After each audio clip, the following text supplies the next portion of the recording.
Pocket Edition update review for 0.7.0, and I'm doing this again because I got a lot of views on my other one.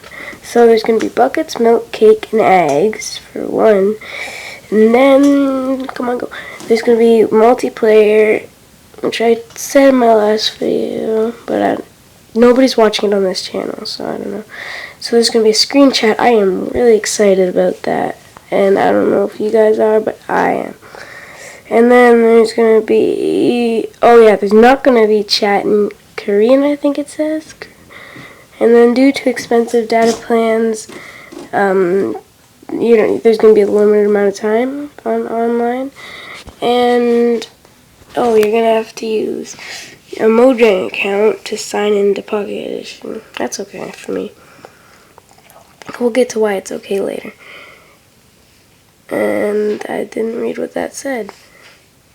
Oh yeah, there's going to be Minecraft Realms. Connect to Pocket Realms, I think it says. Oh yeah, this is what it was. You don't have to pay for the Mojang account for Minecraft PC. So this is my Pocket Edition 0.7.0.